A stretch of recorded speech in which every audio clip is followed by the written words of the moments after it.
नई नई सास बनने जा रही लक्ष्मी को उसके रिश्तेदारों ने अच्छे से समझा दिया था। दीदी देखो, सास बनना आसान नहीं है।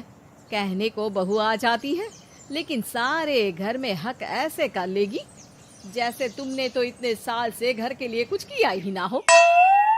और नहीं तो क्या, मेरी वाली ने तो घर का नक्शा ही चेंज करवा दिया था। कहती है खिड़की यहाँ नहीं वहाँ करो, दरवाजा इस दिशा से खोलो और न जाने क्या क्या। अरे बताओ, 20 साल से क्या मैं गलत खिड़की दरवाजे के साथ रह रही थी? तभी वहाँ बेटी आ जाती है। हाँ माँ, और पक्का भाभी आने के बाद तो मेरा हाल बुरा ही होना है। तुम हर बात पर मुझे इग्नोर करोगी। हे भगवान, इतना सब कुछ होता है बहू के आ जाने पर, मुझे तो पता ही नहीं था। अरे एक हमारा जमाना था। अरे हमारा जमाना तो भूल ही जाओ कि सास के हाथ में कमान होती थी और हम कठपुतली। जीवन भर कठपुतली ही रहना है, पहले सास की और अब बहू की। खैर, मुर्गे की अम्मा कब तक खैर मनाती।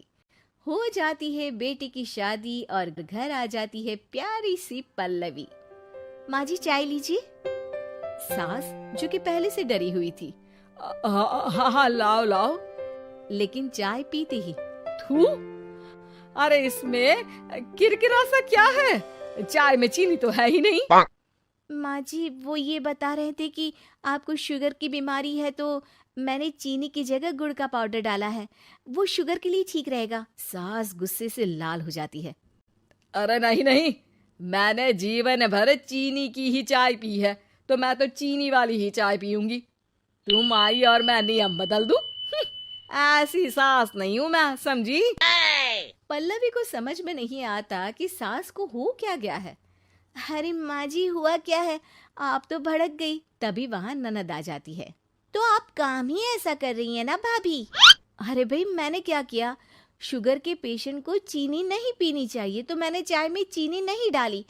इसमें मुझे तो नहीं लगता कि मैंने कुछ गलत किया। भाभी पहली बात ये कि जबान चलाने की जरूरत नहीं है, क्योंकि हम लोगों को भी बोलना आता है। बाकी आपका क्या मतलब है कि हम लोग माँ का ख्याल नहीं रखते हैं? आपको ही सारी साइंस की नॉलेज है। पल्लवी समझ जाती है कि इन लोगों के दिमाग में बहू को लेकर धारणा गलत ही है, इसलिए वो बिना कुछ बोले वहां से चली जाती है। थोड़े दिनों बाद जब पल्लवी ड्राइंग रूम के पर्दे बदल रही थी, पंछी पन्नू उड़ती फिरूं मस्त गगन में, आज मैं आजाद हूँ दुनिया के चमन में।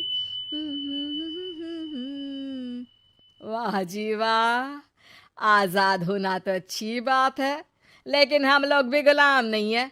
ये पर्दे किससे पूछकर बदले जा रहे हैं, जरा बताओगी? अरे सासू माँ, जब से आई हूँ सोच रही थी कि पर्दे ठीक नहीं है। पता है, पर्दे इतने हल्के हैं कि दिन में बाहर से पूरा घर दिखता है, लोग झांकते हुए रास्ते से निकलते हैं। ये मुझे अच्छा नहीं लगता है। अरे वाह जी वाह, 5 साल से तो ये पर्दा लगा है, तब तो लोगों ने झांका नहीं। आज तुम आई हो तो लोग घर में झांकने लग गए, क्यों? अरे भाभी, आपको ये तो नहीं लगता कि आप हीरोइन जैसी दिखती हो या इतनी सुंदर हो कि लोग आपको झांक झांक कर देखते रहें? मैं भी रहती हूँ इस घर में, लेकिन मजाल है।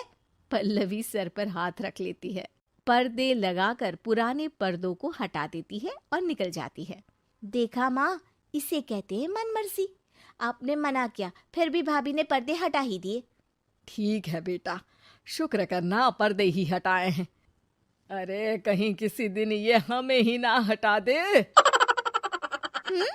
ऐसे कैसे हटा देंगी, हम क्या पर्दे हैं? दिन बीतते हैं और एक दिन सास और ननद वॉक पर निकली होती है कि पड़ोसन। क्या बात है, आजकल तो आप लोगों की कोई खोज खबर ही नहीं है। तरस गए हम लोग तो। अरे नहीं नहीं, बस घर पर ही रहते हैं पहले जैसे। पहले भी तो इतनी ही खोज खबर थी ना। अरे नहीं नहीं, पहले की बात और थी। और बताओ बेटा, बॉयफ्रेंड से चक्कर चल रहा है कि खत्म हो गया? पहले तो पर्दे से दिख जाता था कैसे तुम सारा दिन टेलीफोन पर लगी रहती थी, कभी शर्माती कभी रोती। अब तो पर्दे भी मोटे लगा लिए तो कुछ ठीक से दिखाई भी नहीं देता। हाँ? नहीं, मतलब कोई ना, होता है इस उम्र में। और बताओ बहन जी, बेचारी बहू से तो पहले रोज तानेबाजी होती थी आपकी, रोज देखती थी कैसे उस पर आप दोनों मिलकर बरसा करती थी। अब ठीक है ना वो? चल बेटा, ये औरत तो पागल हो गई है। अरे पागल नहीं, आदत हो गई थी। जब मन उबा तो आपकी खिड़की से झांक लिया करती थी, अब कुछ दिखाई नहीं देता तो। सास और ननद घर आती है, जहाँ बहू पर्दों को बदलने के लिए खड़ी होती है। अरे ये क्या कर रही हो? आपने ही कहा था ना पर्दे बदल देना। अब उस दिन तो उतारे थे, सोचा धोकर लगाऊंगी, आज सूख गए हैं तो लगा देती हूँ। तभी ननद चिल्लाती है, अरे नहीं नहीं भाभी, ठीक है, ये पर्दे रहने दो। वो पर्दे कम, सीसीटीवी ज्यादा थे पड़ोसियों के लिए। समझ में आ गया अब आपको? हाँ हाँ आ गया। अब जरा चाय तो बना कर ला दे। पल्लवी सास को चाय लाकर जैसे ही देती है, चाय पीकर सास झूमने लगती है और जमीन पर गिर जाती है।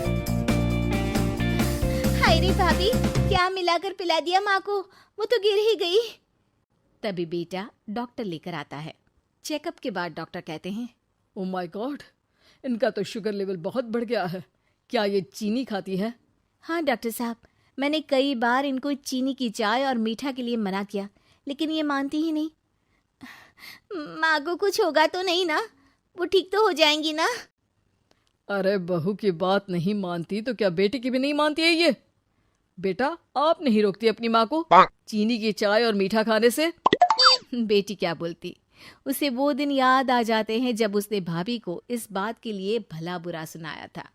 डॉक्टर के जाने के बाद, भाभी मुझे माफ कर दो, लोगों के कहने में आकर हम लोगों ने आपसे बहुत बुरा व्यवहार किया, जबकि ससुराल वालों को ये समझना चाहिए कि घर बहू का भी होता है।